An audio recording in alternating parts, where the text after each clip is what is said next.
ओम नमः सिद्धि।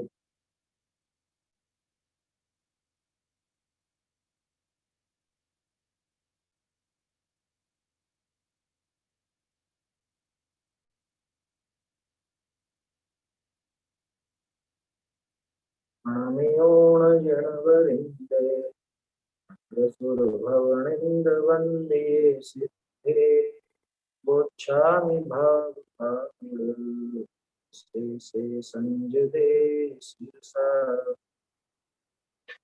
मातम तुम वंदे करे शुद्ध भाव करता करुण भाव पाहुन देश वचन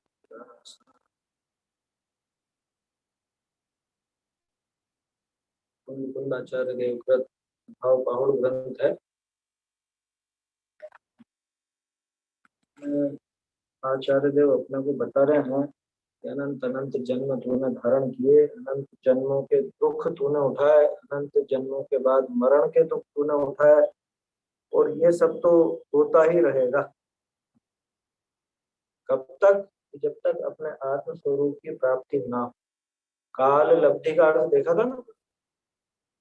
काल माने समय, समय माने आत्मा। तो आत्म स्वरूप की उपलब्धि हो वो काल लब्धि है अध्यात्म भाषा से। ऐसा आचार्य देव ने लिखा था, जैसे नाचार्य पंचास्तिका संग्रह की। कल अपनी बात हुई कि इस शरीर के, जिस शरीर को ये बहुत सुंदर मानता है, बहुत अच्छा मानता है, इसके प्रति इसका बहुत ममत्व रहता है, एकत्व का भाव रहता है और इसको बनाए रखना चाहता है। ये शरीर कैसा? एक एक अंगुल में 96 96 रोग है, एक एक अंगुल। शारीरिक रोगों की बात कर रहे हैं अभी तो, वो तो गिने ही नहीं। मानसिक, पारिवारिक, आर्थिक, सामाजिक, आधि दैविक, आधि भौतिक, ये दुख तो गिने ही नहीं, सिर्फ शारीरिक बात कर रहे हैं। ये शरीर इतना खराब कि इसमें एक एक अंगुल में 96 96 रोग हैं। तो बोलो पूरे शरीर में कितने रोग होंगे? हमारे थोड़ी ना सारे के सारे। अरे लेकिन वो सारे के सारे रोगों का दुख तूने सहा है अनंत काल में। आज तक हर तरह का शरीर धारण किया और हर तरह के शरीर का हर तरह का रोग वो तूने उठाए, वो तूने उसके दुख उठाए।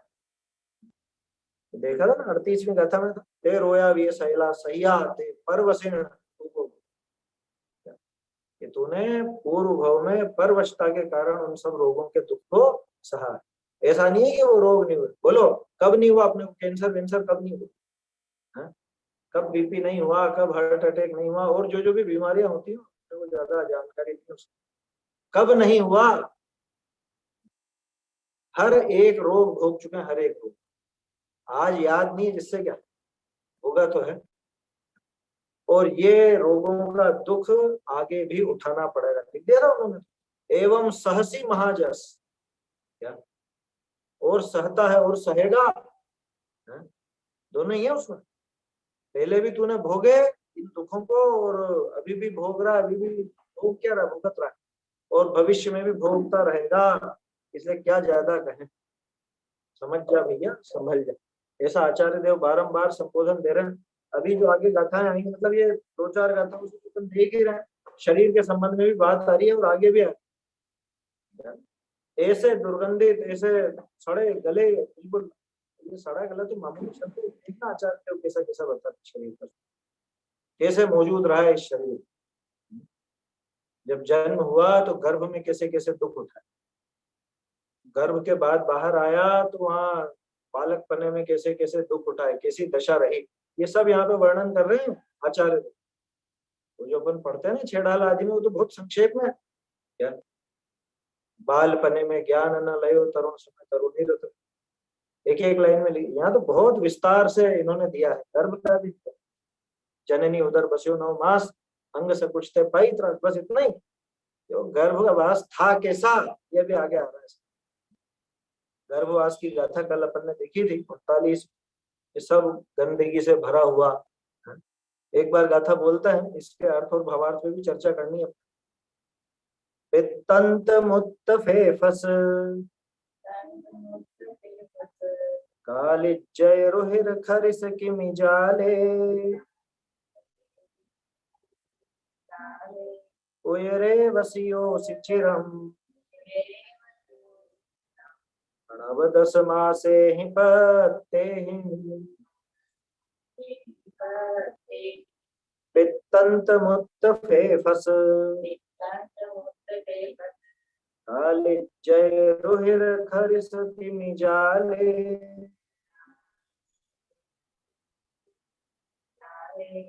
उयरे वसियो सिचिरम 10 मासे ही पत्ते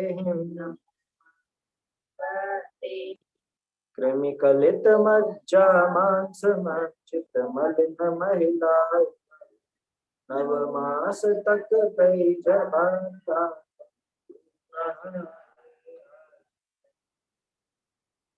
इन सबके शब्दार्थ को पहले अपने देख ही लिए थे। पित्त वो एसिड जो भी वो अंदर बनता है, पेट के अंदर तरह तरह के एसिड होता है जिनसे भोजन आदि पचता है, तो वो सब वहीं पे ही तो है, सब एक ही साथ तो है सब। आंत, आंतड़ियां, छोटी आंत, बड़ी आंत, मल मूत्र आदि का जो इस तरह से नाली है, उस मूत्र वहीं पर है। फेफस, फेफस का मैंने और देखा, फेफस उसको बोलते हैं वो तिल्ली को, तिल्ली, तिल्ली होती है ना प्लीहा, एक तिल्ली अपना शरीर का एक अंग होता है, शायद उसका काम ये पित्त वगैरह बनाने का ही होता होगा, पित्त बनाने का काम होता है। ये पेट के ऊपर की तरफ रहती है, वो सब वो बायोलॉजी में है जो भी है, तिल्ली है ये फेफस का। कालिज्जय, कलेजा ही से लीवर, ये दाहिनी तरफ होता है। हाँ तो ये सारा ज्ञान था, जब भी तो लिखा। रुधिर खून ही से, खरिस, खरिस का कल भी देखा था अपन, आव, आव है उसका देशी भाषा में। अपक्व मल जो खून आदि के साथ, खून श्लेष्म वगैरह से सहित अपक्व मल को बोलते हैं ये खरिस। अपक्व मल बिना पका हुआ, मतलब वही आव। कृमि जाल, और कृमि, कृमि तो कीड़े होते ही पेट वगैरह में कीड़े। अच्छा वो बच्चा जो पैदा होता है, बच्चा जो गर्भ में रहता है उसके साथ कीड़े भी तो रहते हैं बहुत, है? वो सब है ना। इन सबके जाल में, जाल में माने सब तरफ से इनसे भरा हुआ, एक तरफ से चारों तरफ इस गंदगी से, और जिनके नाम लेने में अपने को घिन्न सी लगती है, इन सबके बीच में तू पड़ा रहा। उयरे वसियो, क्या ऐसे उदर में, माता के उदर में, माता के पेट में बसता रहा, रहता रहा इन सबके जाल के बीच में। हाँ, बेफस को नहीं बोला होगा, यकृत, कालिज्जय है वो यकृत, कलेजा, कलेजे को। उयरे वसियों से चिरम 9-10 मासे ही पत्ते, 9-10 महीने तक, 9 महीने अधिक से अधिक 10 महीने तक वो रहा, इतने समय तक तू वहां पर रहा पेट। तो जितने नखरे अभी दिखाता है ना, अरे ऐसा है और वैसा है, कि कहाँ रह के आया, थोड़ा विचार कर ले। बहुत से लोगों के नखरे होता है, हमको ऐसे में नहीं रहना, हमको तो ऐसा चाहिए और वैसा चाहिए, क्या बहुत तरह की बात, मेरा कमरा तो ऐसा होना चाहिए। कहाँ रहा तो 9-10 महीने, मालूम भी है तुझे इतना नखरे छाट रहा है, हमें तो एसी के बिना नहीं रह सकते। वहाँ एसी था तेरे, उल्टा लटका था जब, वहाँ कौन सा एसी। बच्चों को आजकल उनकी माएं बहुत ज्यादा माथे चढ़ा लेती, वो बच्चों से देखो देखो देखो गंदा है, उधर गंदा है, अपने को नहीं जाना। थोड़ा सा गीला भी हो रहा, मान लो बारिश का पानी और गीला हो थोड़ा सा, या थोड़ा कुछ हो, तो उससे उसको अरे उधर नहीं जाना, वो छीछी है, फुफू है। अरे कौन सा छीछी फुफू, वहां कैसे में रह करके आया है। अपन ने जुगुप्सा के प्रकरण में, निर्वी चिकित्सा के प्रकरण में भी ये बात की थी, बच्चों को बचपन से ऐसा नहीं, वो घृणा नहीं पैदा कर, घृणा पैदा करो शरीर के प्रति, जिसके प्रति वास्तव में जुगुप्सा होनी चाहिए। अरे ये शरीर रखने लायक नहीं, राग द्वेष से जुगुप्सा पैदा, बाकी चीजों से नहीं, क्योंकि जुगुप्सा ज्यादा बढ़ेगी तो वो जीव दया नहीं पाल सकते।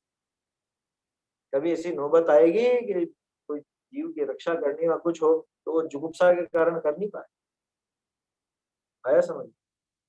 खैर वो दूसरी बात थी, लेकिन खास चीज तो ये विचार करने लायक, जीवन में जो लोग बहुत क्या कहें नाजुक बनते हैं या नखरे दिखाते हैं, तरह तरह की चीजों में तरह तरह हमारे तो रहने की व्यवस्था ही अच्छी नहीं हुई, शिविर तो मजा ही नहीं आया इस बार।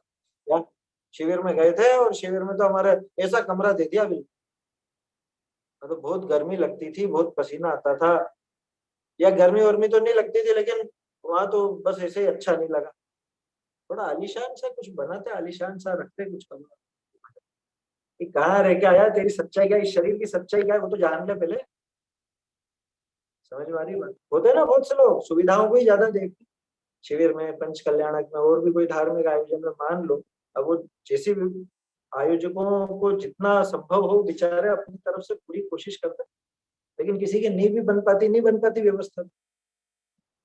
लेकिन उसमें उनको तो अरे वहां पे तो फेल बेकार बेकार व्यवस्था सब बेकार। कौन सी व्यवस्था में रहा है तू? इन सबके जाल में रहा है, कीड़ों के बीच में रहा है। यहाँ कौन से कीड़ों के बीच में बता ना? यहाँ कोई आसपास कीड़े, छिपकली और ये सब चल रहे हैं क्या? वहां तो उन कीड़ों के बीच में खुद कीड़े जैसा था। आकार क्या था पहले? माँ के पेट में जब ये आता है तो कितना आकार होता है इसका, लट जैसा तो होता नहीं, छोटा सा। आया समझ? अब तो वो सब विज्ञान से वो सब चित्र उपलब्ध है, वो कैसे कैसे को बच्चा विकसित होता है। उसमें देखो शुरुआत, लगेगा ही नहीं कि ये बड़ा होकर ये मनुष्य बनेगा। वो लट में, उन कीड़ों में और इसमें, मतलब दो इंद्रिय जीव में और ये मनुष्य में, वो पैदा होते समय उस आकार में कोई अंतर नजर नहीं आता। अपने को नजर नहीं आता, केवल ज्ञानी तो जानते हैं। किस बात का घमंड करना है, किस बात के इतने नखरे करना है? हाँ वो सब उसमें से विकसित होता है, जो भी है।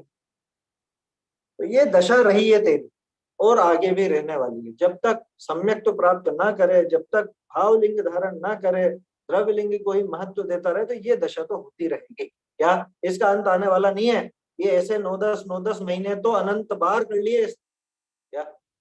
9-10 महीने तक रहा ना माँ के गर्भ में, तो ऐसे 9 महीने 10 महीने तो अनंतों बार बीत चुके हैं, और इसको जरा सी भी वो लगती नहीं, थोड़ा सा भी विचार नहीं करता है कि मुझको भी ये जन्म मरण का नाश करना।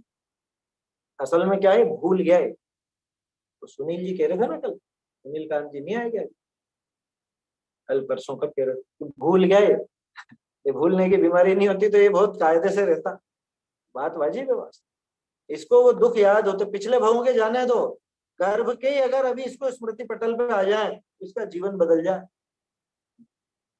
वो असली लगता ही नहीं है कि ऐसा मेरे साथ हुआ भी है। अभी आगे तो और दिखाएंगे आचार्य कि ऐसी ऐसी जगह पर रहा हूँ, ऐसी परिस्थिति में रहा हूँ और ऐसी ऐसी मेरी दुर्दशा हुई है, ये इसको मालूम ही नहीं पड़ता। अभी अपन बात भी कर रहे हैं तो भी अपने को स्मरण कहाँ आ रहा है उसका? इसको बिल्कुल विचार नहीं होता कि मैं ऐसी दुर्दशा में रह चुका हूं और आगे भी रहना। उससे बचने का उपाय नहीं सूझता इसको। सूझता क्या, सोचता ही नहीं उस बारे में। अरे कहा, हम तो सब बढ़िया, अच्छा ऐसे ही चलता रहेगा सब। अच्छा फिर एक और बात है, कोई ढीठ ऐसे भी होते हैं कि वो 9-10 महीने की तो बात है, बाकी जीवन तो सब अच्छे से निकलता है, 9-10 महीने की तो बात। अरे तो 9-10 महीने में तुझे मजा आ रहा है क्या? तो क्यों बार बार उस दुख को सहना चाह रहा? पिछली गाथा में क्या कहा था? पर वसेण, परवश होकर के सहता। तू परवशता पसंद है तुझे? खुद का बस चले तो सहेगा, एक सेकंड के लिए भी सहेगा क्या? तो 9 महीने 10 महीने छोड़ो, 9-10 समय के लिए भी सहेगा क्या ऐसा दुख? समझ में आ रही है बात? तो उस दुख से बचने का उपाय करना चाहिए, उस दुख के नाश का उपाय करना चाहिए, ये असलियत समझना चाहिए। जैसे समझ में आए वैसे। चाहो तो वो वीडियो वगैरह तलाश लेना कि कैसे वो एक बालक, मतलब जब गर्भ में आता है तो कैसे वो धीरे धीरे धीरे कैसे बढ़ता है और गर्भ की क्या स्थिति रहती है, देखना वो। कह रहे नहीं घिन आएगी, घिन आएगी तो आनी चाहिए ना, तो घिन आनी चाहिए। तो पहले सीडी थी ना BWC वाली, ब्यूटी विदाउट क्रुएल्टी, वो उसमें ये जो सौंदर्य प्रसाधन है कैसे बनते हैं, ये सारी चीजें थी। तो उसमें पशुओं पर कैसा अत्याचार किया जाता है, कैसे उनका वो चमड़ा उखाड़ रहे हैं, कैसे खून निकल रहा है, कैसे क्या हो रहा है, वो सब दृश्य थे उसमें। तो बहुत से लोगों को अरे ये देख के क्या मन खराब हो जाता है, इसलिए नहीं देखते। अरे तो होना चाहिए कि ये दुर्दशा हमको नहीं भोगनी है, ये विचार करो उसे देखकर। बहुत से उसका क्या यूं कहते हैं ऐसा कि भाई अपने को ऐसी चीज नहीं देखनी, भाव खराब होते हैं, भाव खराब। खराब क्यों होते हैं? ये विचार करो कि ये दुर्दशा हमारी हुई है। आचार्यों ने जो बताया वो कोई तो वर्णन है, जो आप छेड़हाला में संक्षेप में पढ़ते हो उसका विस्तार से वो चित्रण है। भार वहन ही माता त्रास, वो सारी चीजें नहीं है क्या, उसका चित्रण है वो। इसलिए उससे घबराना नहीं, बल्कि ये विचार करना कि ऐसी दुर्दशा है हमारी और ऐसी दुर्दशा हमारी होती रहेगी। लिखा ना आचार्य देव ने, एवं सहसी महाजस, ऐसे ही सहता रहेगा, ऐसे सहन करता रहेगा।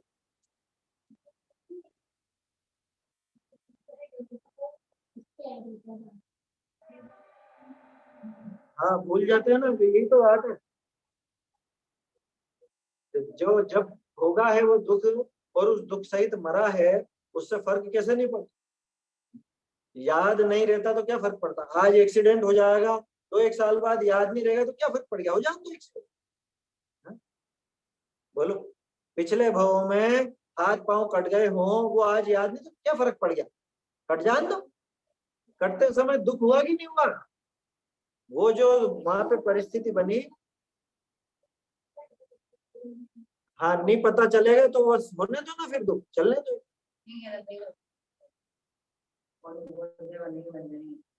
हाँ, जो निगोदिया बन जाएंगे, क्या है उसमें, क्या है उसमें, जरा सा यहाँ पे एक सिर दुखता है, पेट दुखता है, वो तुझसे सहन नहीं होता और ढीठ की तरह कहता हाँ बन जाएंगे निगोदिया, क्या है उसमें, क्या है उसमें। ये आचार्य देव गर्भ के दुख दिखा रहे हैं, वो आज भले याद नहीं हो, लेकिन वो सारी चीजें जब भुगत रहा था उस समय क्या स्थिति थी। आदिनाथ जी की पूजा पढ़ी कि नहीं पढ़ी, हमारी दीन तणी सुन वीणती। अभी मैं तो समझ रहा है, अभी कोई आती तो कितना भी कहाँ होता है, उसको याद ही नहीं है, मतलब वो परेशान हो जाता है। जरा सी प्रतिकूलता तो इससे सहन होती नहीं है और बातें बनाता है कि क्या फर्क पड़ गया, अब थोड़ी ना याद आती। बचपन में आपके कोई चोट लगी हो, खूब खून निकला हो, टांके आए हो, है ना, और अब थोड़े ना वो दर्द होता, अब थोड़ा याद आती है उसको। अब याद नहीं भी आती हो तो ये बताओ क्या फर्क पड़ गया, ऐसे टांके वाके लग गए, नहीं पड़ा, फर्क नहीं पड़ेगा। उस समय क्या हालत हो रही थी, है मरने की नौबत आ गई थी। अरे और छोड़ो, कोई व्यक्ति जिसके कुछ हाथ पांव कट गया, कुछ हो गया, भयंकर एक्सीडेंट हो गया, अब वो तो कोमा में है, कुछ भूल भूल गया तो सब क्या फर्क पड़ गया, तो एक्सीडेंट हो गया तो क्या फर्क पड़ा है, पड़ा कि नहीं पड़ा फर्क। उसको कुछ याद नहीं आ रहा हो, याददाश्त चली गई हो, इसका ये मतलब थोड़ा ही फर्क नहीं पड़ा। वो जिस समय उन परिस्थितियों से गुजरा है, उस समय के दुख वो ही जानता, उसे पता पड़ रही है वास्तव। अभी भी उसके ज्ञान तो है ना, हो ही रहा है ना। ऐसे ऐसी दशाएं हुई है, पुरानी बातें याद करके रोना पीटना मचा दे। आया समझ, कुछ बच्चे के साथ कोई ऐसी दुर्घटना हो जाए ना, तो उसको बार बार याद आती तो बहुत दुखी होता है। और ये क्या बहाना है कि याद, अब तो याद है ही नहीं तो क्या फर्क पड़ा। अरे जब तूने वो दुख भोगे उस टाइम का विचार कर, फर्क पड़ा कि नहीं पड़ा। और चिंता मत कर, आगे तेरी ऐसी दशा और होने वाली है ना, तू तो ढीठ का ढीठ ही रहने वाला, तुझे क्या फर्क पड़ा, ऐसा है। अरे तो ये ऐसी ऐसी दुर्दशा हुई है और ऐसी दुर्दशा होती रहेगी। मुझे याद नहीं लगता, आचार्य बता रहे हैं कि देखो अर्थ पढ़ते हैं इसका, ये गाथा के शब्द तो अपन ने कल भी देख लिए थे वैसे।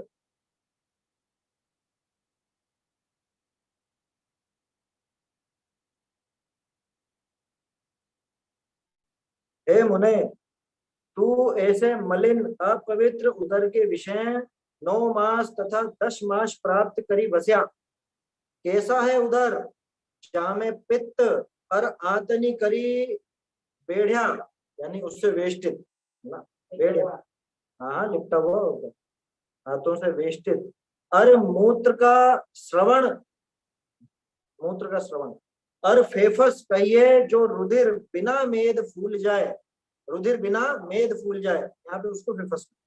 बहुरी कालिज कहिए कालजो, बहुरी रुधिर, बहुरी खरिस कहिए अपक्व मल, अपक्व मल अपक्व मलसु मिल्या रुधिर श्लेष्म बहुरी क्रमी कहिए लट जीवनी के समूह सर्व पाइए ऐसा स्त्री का उदर विषय बहुत बार बस्या फिर याही क्यों कहिए। ठीक है, अर्थ तो मेरे ख्याल से छोटा ही है इसका। बोलो, नाम लेते हुए भी, पढ़ते सुनते हुए भी अपने को ऐसी ग्लानि सी घिन होती, अरे ऐसी जगह था। बोलो, तो ये तो असलियत है ना। यहाँ आचार्य देव कह रहे हैं कि आगे भी तुझे ऐसी जगह रहना है, आगे भी ऐसे नहीं रहने वाला। अरे नहीं, हमको तो नहीं रहना, हमको तो नहीं रहना, तो उपाय कर नहीं रहने। आचार्य देव ये सारी चीजें क्यों दिखा रहे हैं? घृणा उपजाने के लिए नहीं, मूल उद्देश्य घृणा उपजाना नहीं है। मूल उद्देश्य तो उनका इसको सही मार्ग पर लगाना। वो चाहे घृणा उपजा करके ही लगा, उससे क्या फर्क। तरह तरह की बातें हैं, कभी लोभ दे करके लगाएंगे, कभी भय दिखा करके लगाएंगे, कभी घृणा उपजा करके लगाएंगे, लेकिन कैसे भी करके ये शरीर से ममत्व तोड़े, भेद विज्ञान करे, आत्म स्वरूप को समझे, ये आचार्य देव का मुख्य अभिप्राय है। हे मुने, तूने इस प्रकार के मलिन अपवित्र उदर, ऊपर से अपने को बहुत अच्छा अच्छा नजर आता है, सुंदर, या शरीर ऐसा सुंदर नजर आता है। वो डॉक्टर चीरा लगा के जो वहाँ ऑपरेशन करते हैं, उस ऑपरेशन थिएटर में वो खोलते ही अंदर क्या गंदगी दिखती हो, कैसे कैसे दृश्य होते होंगे। इस प्रकार के मलिन अपवित्र उदर में 9 मास तथा 10 मास प्राप्त कर रहा। कैसा है उदर कि जिसमें पित्त और आंतों से वेष्टित मूत्र का श्रवण, निरंतर मूत्र का श्रवण होता, श्रवण माने बहना, फेफस अर्थात जो रुधिर बिना मेद फूल जाए, वहां तिल्ली दिया उन्होंने, यहाँ पे मेद वाला अर्थ दिया है। ये सब चीजें होती है पेट के अंदर ही, वो बालक के साथ ही, गर्भ के साथ। बच्चे से ज्यादा वजन इन सब चीजों का होता है। बच्चा 3.5-4 किलो का और बाकी 5-6 किलो की तो ये चीजें होती। कालिज अर्थात कलेजा, खून, खरीस यानी अपक्व मल से मिला हुआ रुधिर, श्लेष्म, श्लेष्म बोलता है कफ को, बलगम, और कृमि जाल अर्थात लट आदि जीवों के समूह, ये सब पाए जाते हैं। ऐसे उस दुर्गंधित, ऐसे उस घृणित उदर में तू 9-10 महीने तक तू रहा है, समझ। तो इसलिए ये शरीर की ऐसी दशा जान के, गर्भवास के दुखों को जान के, अब मुझे वापस गर्भ धारण नहीं करना, मतलब गर्भ में नहीं आना, धारण क्या, अब मुझे वापस गर्भ में नहीं आना किसी भी माता के, अब मुझे वापस से ये शरीर धारण नहीं करना, ये विचार कर और शरीर को छोड़ने का उपाय। एक ही उपाय है, शरीर को छूटा हुआ जान, या अपने से शरीर को भिन्न जानेगा तो भिन्नता हो जाएगी। समझ में आ रही है बात? क्या गजब का नियम है, मतलब वैज्ञानिक नियम है। वो ज्ञानी परद्रव्य का कर्ता क्यों नहीं होता, और अज्ञानी परद्रव्य का कर्ता क्यों? बोलो, देख चुके हैं पहले भी। क्योंकि अज्ञानी खुद को कर्ता मानता है, इसलिए वो उनका कर्ता हो, और परद्रव्य क्या है, रागादि। और ज्ञानी रागादि को अपना नहीं मानता, उनको उनका कर्ता स्वयं को नहीं मानता, इसलिए वो कर्ता नहीं होता। यही है ना बात। तो मानने से ये ना सारा खेल। अब इसको यहां लगाओ, शरीर भिन्न कैसे हो, शरीर कैसे छूटे, इस शरीर को छूटा हुआ जानो तो शरीर छूटे, आया समझ। तन से जिसका एक के नहीं, एकता ही नहीं मेरी, समझ में आ रही बात। बाह्य जगत कुछ भी नहीं मेरा, और न बाह्य जगत का मैं, ऐसा ऐसा विचार, ये निरंतर इस भावना को, अपनी निधि तो अपने में है, बाह्य वस्तु में, ये बाह्य वस्तु है सारी, इसमें व्यर्थ प्रयास करें। समझ में आ रही बात। तो ये विचार करें, इस प्रकार स्त्री के उदर में बहुत बार रहा, बहुत बार रहा, बहुत बार, कितनी बार, कह रहे हर भाव में, जब भी इसने गर्भज जन्म धारण किया तब तब ये, गर्भज तो ऐसे ही होता है, गर्भ में ही पलते, 3 प्रकार के जन्म में जब जब भी इसने गर्भज जन्म धारण किया, चाहे वो तिर्यंच का ही क्यों नहीं हो, अकेले मनुष्य की बात थोड़ी ना, तिर्यंच में भी ऐसे ही, तिर्यंच में कौन सा पवित्र होता है, वहां भी यही चीजें हैं, है ना। तो चाहे गर्भ मनुष्य का हो, चाहे तिर्यंच का हो, कैसा भी इसने जब गर्भ जन्म धारण किया, वहां इतनी अपवित्रता के बीच में। अब वहाँ समय समय की बात अलग है, मनुष्य का 9-10 महीने का है और बाकी सबका अपने अपने हिसाब से अलग अलग, कुत्ते बिल्लियों का अलग होता है, गायों का अलग होता है, किसका कितना गर्भ का समय होता है वो अलग अलग है। लेकिन गंदगी तो एक ही है ना, है? अपवित्रता तो सारी यही है, वहां भी यही चीजें भरी और यहाँ भी यही चीजें भरी, उनसे कुछ अलग नहीं है। समझ में आ रही है? सबसे गंदा प्राणी किसको कहते हैं जानवरों में? सुअर को बोलते हैं। तो सुअर के बच्चे भी गर्भ में रहते हैं तो वहां भी यही गंदगी है, और मनुष्य के बच्चे गर्भ में रहते हैं वहां भी यही गंदगी है। बोलो, नहीं है? एक जैसी दशा नहीं है? गर्भ तो गर्भ ही है।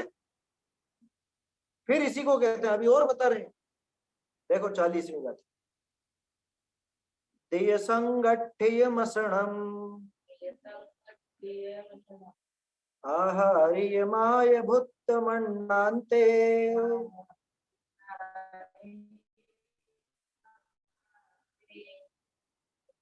छद्दिखरिसाण मध्ये जठरे वसियोसि जननीये देय संगठ्य मसणम आहार्यमाय भुत्तमन्नान्ते छद्दिखरिसाण मध्ये जठरे वसियोसि जननीये तू रहा जननी उदर में जो जननी ने खाया पिया, उच्छिष्ट उस आहार को ही तू वहां खाता। अनुवाद में वो सारी चीजें नहीं आई जो दे रखा। आत्मानुशासन पढ़ा था अपन ने, वहां भी आई थी बात, है ना? और माता के पेट में वो बस यूं विचार करता रहता है कब ये खावे और इसका खाया हुआ मुझे खाने को। ये तो अपनी भाषा में बता दे, बालक को तो बस ये भूख का विचार चलता, और माता के द्वारा निगला हुआ उसका उच्छिष्ट, उच्छिष्ट माने उसका झूठा, वो इसके पेट में जाता और ये उसका भक्षण। वहां इसी विचार में रहता। उसका अंतर्वांत शब्द आया था उसके अंदर, मुझे आज भी ध्यान, अंतर्वांत, अंतर में ही वमन, अंदरूनी वमन है वो, एक वमन होता बाहर में उल्टी कर दी, और ये यहाँ पे जूठन अंदर जा रही है पेट में, उसको ये खाता। बोलो, ये दशा वहां होती है कि नहीं? मुझे ऐसा लगता है जठरे के स्थान पे जठरे होना चाहिए, पर देख लेते हैं। ये विग्रह गति में जब जीव जाता है तो वहां भी कर्म ग्रहण करता हुआ जाता है। हाँ, कर्मों का ग्रहण तो इसके चालू है। वहां तो शरीर वरीर कुछ होता नहीं, तो शरीर से कर्मों का क्या लेना देना? जीव के भावों से उसका लेना देना। तो विग्रह कर्म गति शरीर में भी समय की वैसे भी ज्यादा से ज्यादा 4 समय नहीं होती है क्या? चौथे समय में तो पैदा हो जाए तो वो समय से अधिक नहीं होती विग्रह गति। एक से लिया ये ढ के स्थान पे ठ कर लीजिए पहले तो, क्योंकि जठर होता है, जठर है ना, तो जठर का जठर तो बनता नहीं, ये मिसप्रिंट हुआ है।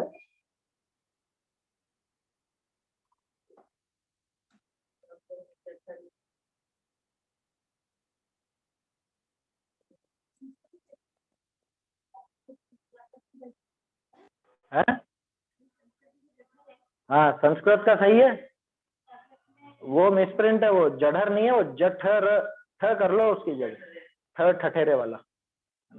विग्रह गति में जो जीव जाता है तो वो यहाँ से जैसे जो उसके भाव चल रहे हैं उन भावों के अनुसार वहां भी कर्म बंधन तो होता है, कर्म बंधन कभी नहीं छूटता है वो। लेकिन सूत्र में तो ऐसा कहा है विग्रह गतौ कर्म योगा, तो योग तो उसे कहते हैं जो परिस्पंदन होता है। हाँ, तो वहाँ कर्म का कर्म योग तो है ना, कर्म योग है। तो परिस्पंदन से तो कर्मों का आना आप यूं समझ रहे हो, लेकिन वास्तव में वहाँ जीव के जो भाव हैं वहाँ भाव योग के बल पे है ना, वो योग तो उस तरह का ही भाव योग के दम पर वहां पर भी बनना ऐसा है। विग्रह गते कर्म योग इस तरह का सूत्र है ना। अच्छा, विग्रहगतो कर्म योग, इस तरह का सूत्र था। हाँ, आश्रय होता है, वहां भी कोई दिक्कत नहीं है उसके अंदर।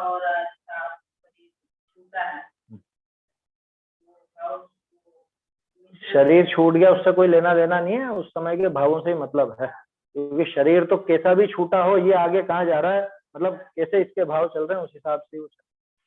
चलिए देखते हैं इस गाथा को। देय संगठ्य, अब ये नीचे जो अर्थ दिया है ना, इसमें कुछ अटपटी लगती है बात, क्योंकि इसमें भी मैं देख रहा था ढूंढारी में, वो वाक्य हाशिए में लिखा हुआ और शायद अधूरा रह गया या कुछ ना कुछ बात रह गई। इसको मैंने उससे भी देखा, जो अपने श्रुत सागर जी की टीका है, उसमें देय संगठ्यम, देय संगठ्यम का क्या मतलब, द्विज है ना, दी माने तो द्विज है ही सही, या द्विक भी ले सकते हैं। संगठ्यम, उनके संग में स्थित, क्या मतलब, द्विज नाम दांतों का भी है, अभी सुन लो पहले, द्विज नाम दांतों का भी है, दांतों को भी बोलते हैं, क्योंकि जोड़े से चलते हैं ना, ऊपर का सेट और नीचे का सेट, ऐसे दांतों के बीच में स्थित असन को, असन मतलब भोजन, तो बात जमती, वो वाला अर्थ ज्यादा जमता है, दांतों के बीच में स्थित भोजन को, अथवा देय संगठ्य ऐसा भी ले सकते हैं।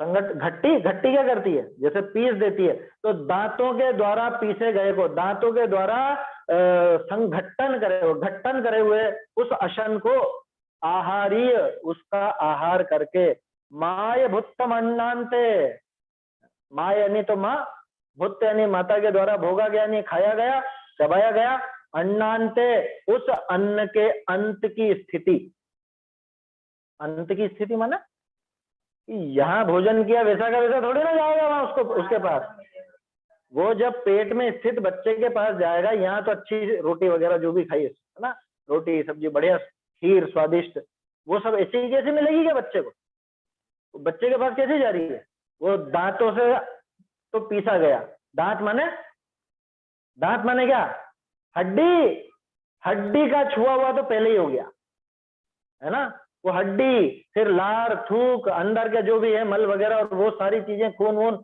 उन सबसे वेष्टित होता हुआ वो उस तक पहुंचता है। ऐसे उस आहार को करके, ऐसे माता के द्वारा भुक्त, माता के द्वारा खाए हुए उस अन्न के अंत को, उसके अंतिम, समझ लो अंतिम जो परिणति होनी हो भोजन की, अब आखिर में पेट में जाने के बाद तो पचता और मल बनता, यही होता, तो अंतिम स्थिति में पहुंच चुका भोजन, उसको करके, और कैसा भोजन करके, छद्दी, छर्दी, छर्दी किसको कहते हैं, छर्दी माने उल्टी, वमन, खरिसाण मध्य, उल्टी और खरिस के मध्य में, बोलो सुनने में अपने को ऐसा बुरा लगता है, ये स्थिति तो वास्तव में बीती है अपने साथ। अभी माँ के पेट में तो तीर्थंकरों को छोड़ दो, बाकी सबके तो ऐसी स्थिति है, तीर्थंकरों की तो माता का गर्भ शोधन होता है, और वो तो बहुत आराम से स्थित रहते हैं गर्भ में, वो सारी उनकी व्यवस्था अलग है, वो देवों के द्वारा की गई है। किनका, हाँ तीर्थंकरों का आहार होता है जो, कौन सा होता है,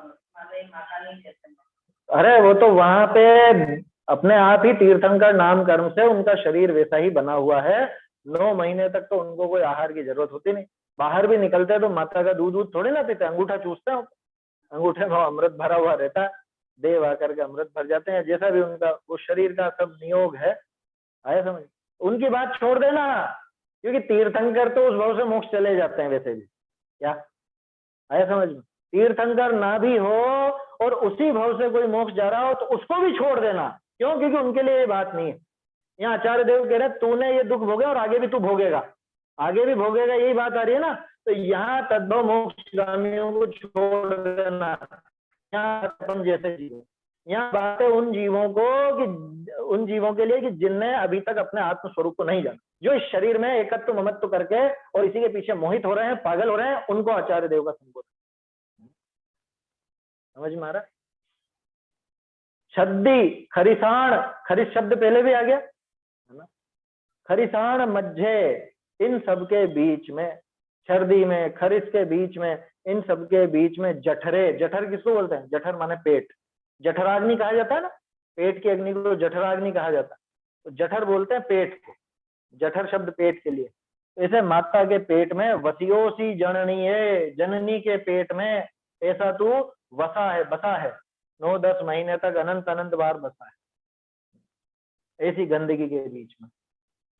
और वो जैसा वो खाती वैसा तुझको उसका तो बिल्कुल अंतिम हिस्सा तुझे अंतिम हिस्सा क्या, उसका अंतिम परिणमन तुझे खाने को मिलता, जिसको कोई देखना पसंद नहीं करे। क्या कोई खा करके उल्टी कर दे वे, उसको कोई देखना भी पसंद करता है? बोलो ये उसके बीच में पड़ा रहा, पड़ा क्या रहा, उसी को ही खाया। अभी अपने को बहुत घिन आ रही है बात सुनने में और बात करने, लेकिन ये स्थिति तो हमारी हुई है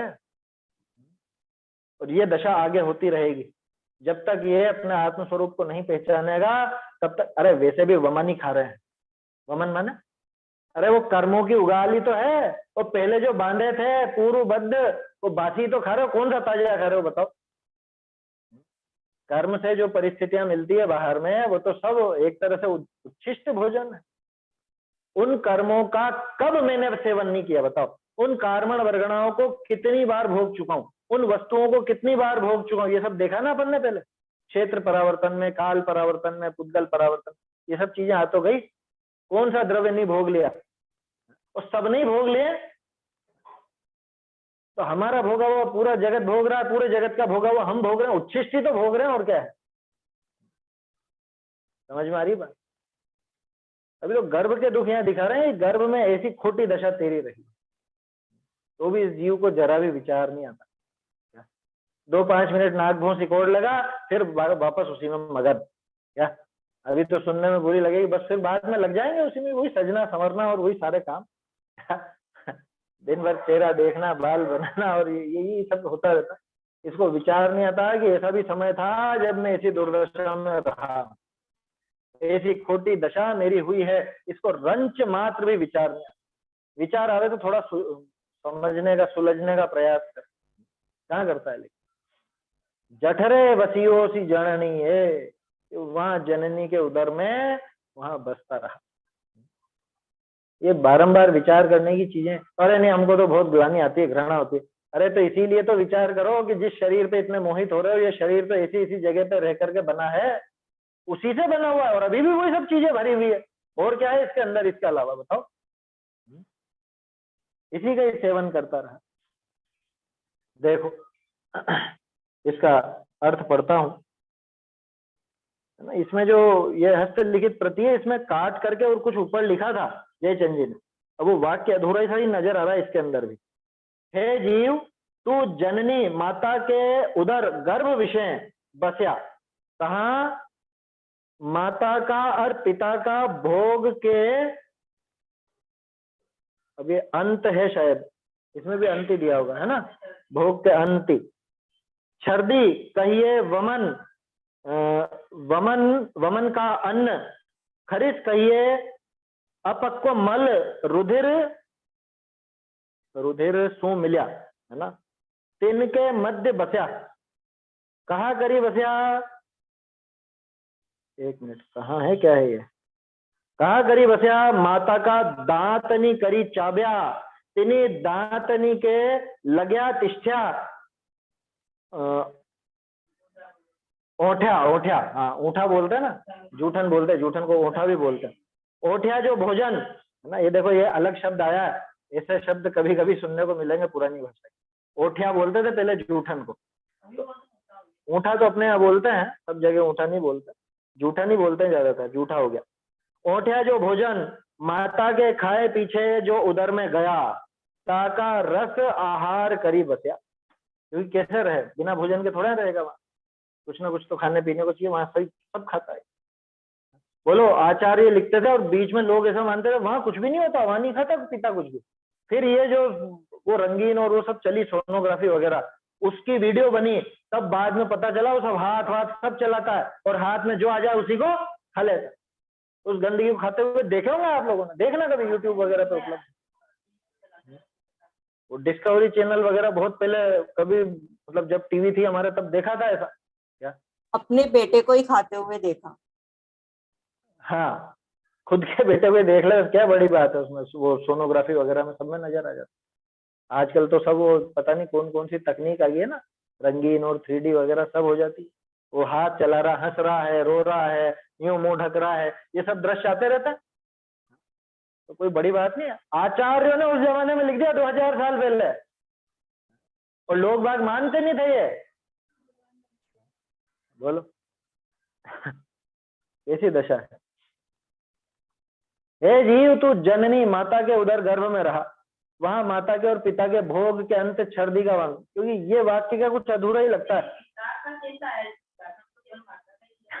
माता पिता के भोगोपरांत तो पैदा हुआ, ये गर्भ में आया समझ में, इसलिए वो बात लिखी होगी, लेकिन वो वाक्य अधूरा लग रहा है कुछ, क्योंकि छर्दी की बात कहाँ से आई फिर? वो छर्दी की बात, वमन की बात तो वो माता का ही उगाल है, अंतर उगाल, अंतर वमन, आत्मानुशासन में जैसा दिया। उसके अंत छर्दी का वमन, खरिस रुधिर से मिला हुआ अपक्व मल उनके बीच में रहा, और हमेशा ही अपक्व मल के बीच में रहा है। वो पेट में ही तो होता है ना सारा पचने वचने का काम, उसमें से कुछ तो पकता है, कुछ नहीं पकता है। जो पक जाता है मतलब पच जाता है, जो भोजन पच गया वो उसकी तो कुछ एनर्जी बन जाएगी, कुछ खून बन जाएगा, कुछ मांस हड्डी जो भी बनना है वो बन जाएगा, और जो बेकार हुआ वो सब वहीं पे मल बन रहा है ना। कहाँ पे बन रहा है मल? वो सब उस पेट में ही बन रहा है। उस पेट में ये रह रहा है, उस बनते हुए वो अपक्व मल के बीच में, खून के बीच। देखत ही घिन आवे, यहाँ कह रहे हैं सुनत ही घिन आवे, लेकिन इसको आती कहाँ है? ये तो अभी बस मुंह बिगाड़ लेता है, लेकिन बाद में वापस इसी में मगन हो जाता है। कैसी दुर्दशा है जी।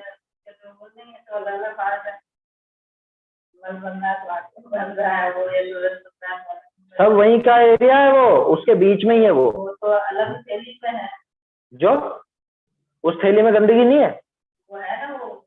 अरे खुद की गंदगी बहुत है वहां पे। वो जो थैली है जिस खोल में बच्चा पैदा होता है, जेर बोलते हैं जिसको, जरायु, वो सब वहीं पे ही तो है। वो माता का पेट का ही तो हिस्सा है। वो तो अपने को भी पता है, अलग अलग चीजें, वो कलेजा वलेजा सब नाम लिए, जो कलेजा अलग हिस्सा है, पेट अलग हिस्सा है, पित्त अलग हिस्सा है, लेकिन है तो सारा वहीं का वहीं, उनके बीच में ही तो रह रहा है ना। यही तो कह रहे हैं आचार्य देव, उनके बीच में क्या वो थैली अलग है तो क्या वो सही हो गया? आपके कचरे की थैली हो घर की और सब्जी की थैली हो पास पास रख दो, ये थैलियां तो अलग अलग है, थैलियां अलग अलग हो गई, जिससे क्या गंदगी के पास रखोगे? ऐसे खून और उसमें लिपटा हुआ रहता है, डॉक्टर जब निकालते हैं तब। ये सब दृश्य नहीं है क्या? सब मौजूद है आज। देखो, खरिस रुधिर से मिला हुआ अपक्व मल, ये मिल हुआ लिखा है ना, मिला हुआ कर लेना, आकी मात्रा छूट गई इसमें।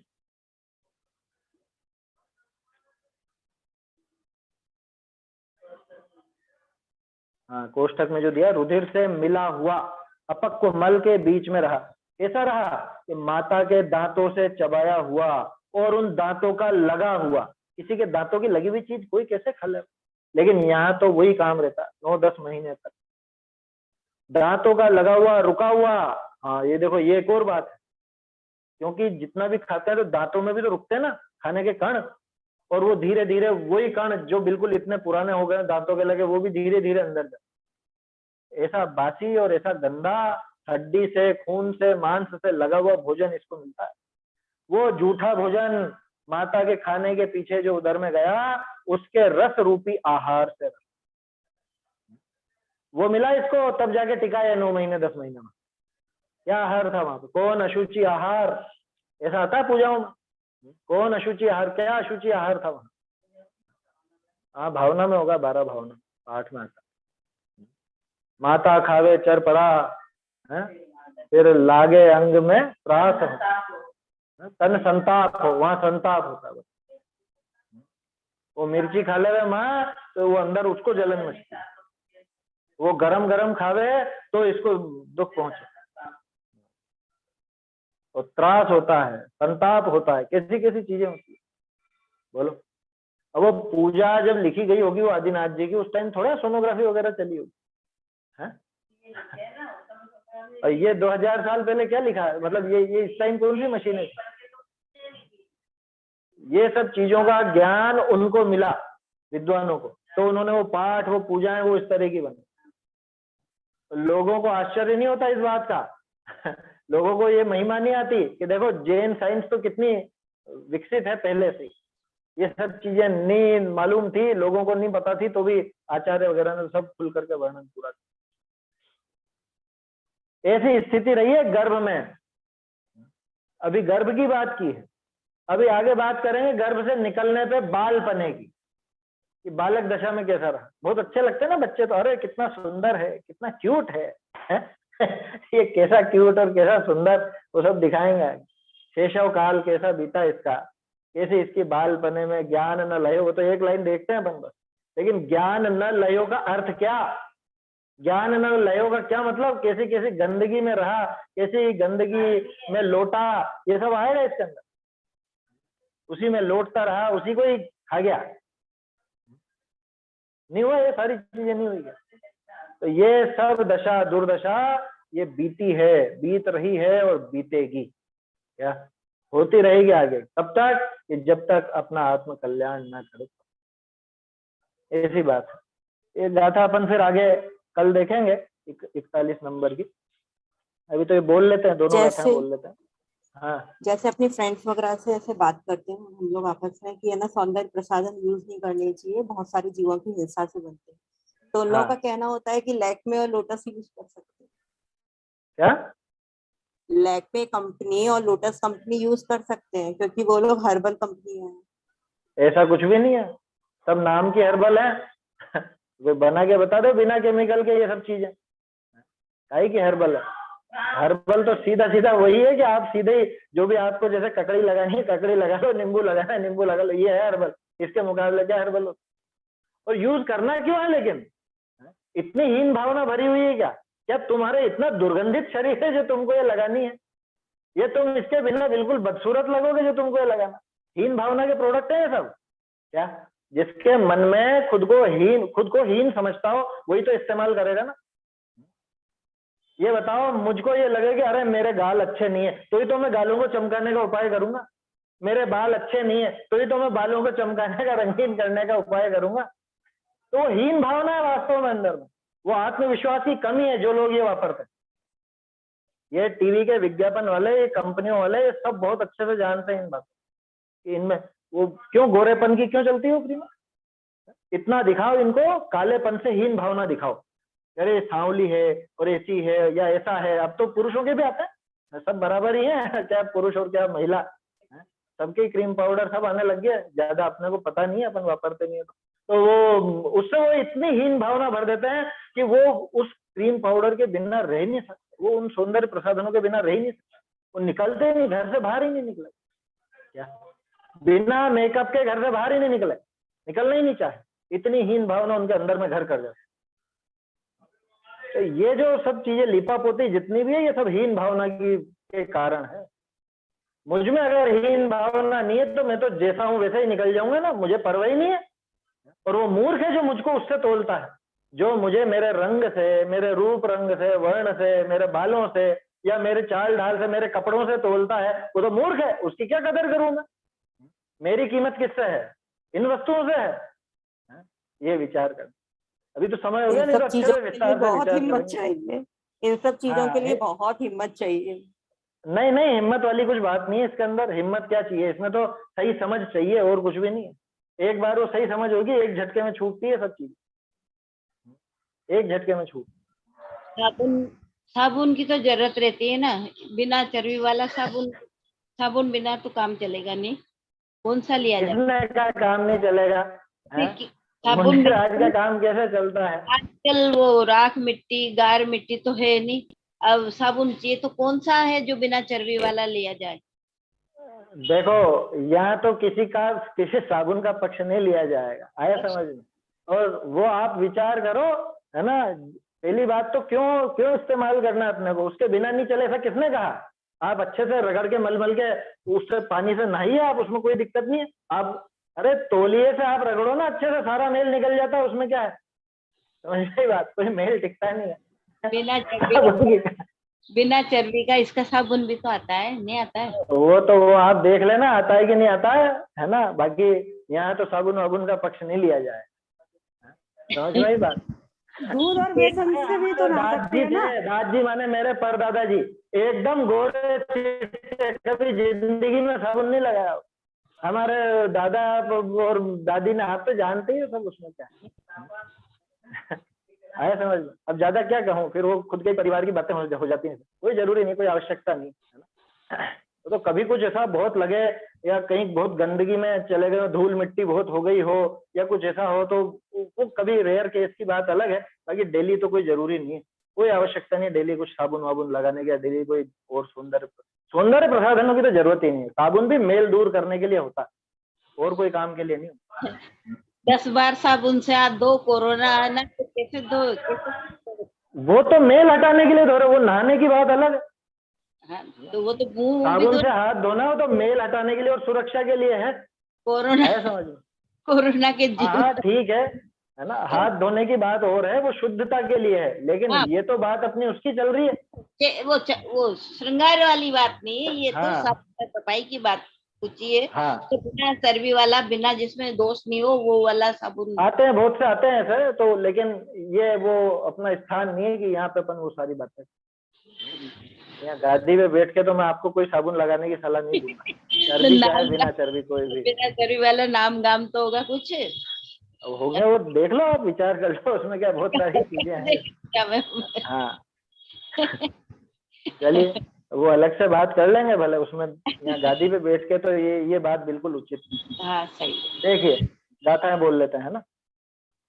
पित्तंत मुत्त फेफस काले जय रोहिर खरिस किमि जाले उयरे वसियो सिचिरम नव दस मासे ही पत्ते हिम क्रमिकलित मज्जा मांस मज्जित मलिन महिला उदर में नव मास तक कई बार आत्म तू रहा है आज तक दिय संगठ्य मसणम आहार्य माय भूत मन्नान्ते छद्दि खरिसाण मध्य जठरे वसियोसि जननीये तू रहा जननी उदर में जो जननी ने खाया पिया उच्छिष्ट उस आहार को ही तू वहाँ खाता रहा चैतन्य का स्मरण प्रतिक्षण ही करो रे भव के अनंत दुख को क्षण में हरो रे अक्षय अनंत निज सौख्य निधान पाओ गाओ अरे नित इसी के गीत गाओ।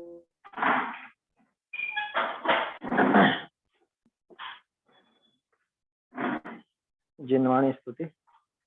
जिनवाणी जान सुजान रे जिनवाणी जान सुजान रे लाग रही चिरते विभावता लाग रही चिरते विभावता ताको कर अवसान रे जिनवाणी जान सुजान रे द्रव्य क्षेत्र रुकाल भाव की द्रव्य क्षेत्र रुकाल भाव की कथनी को पहचान रे जाहि पिछाने स्वपर भेद सब जाहि पिछाने स्वपर भेद सब जाने परत निदान रे जिनवाणी जान सुजान रे पूरब जिन जानी तिन ही ने पूरब जिन जानी तिन ही ने भानी संस्कृति बान रे अब जाने अरु जानेंगे जे अब जाने अरु जानेंगे जे ते पावे शिव थान रे जिनवाणी जान सुजान रे कह तुषमाश मुनि शिव भूति कह तुषमाश मुनि शिव भूति पायो केवल ज्ञान रे यों लखी दौलत सतत करो भवी यों लखी दौलत सतत करो भवी जिन वचनामृत पान रे, जिन वाणी जान सुजान रे, जिन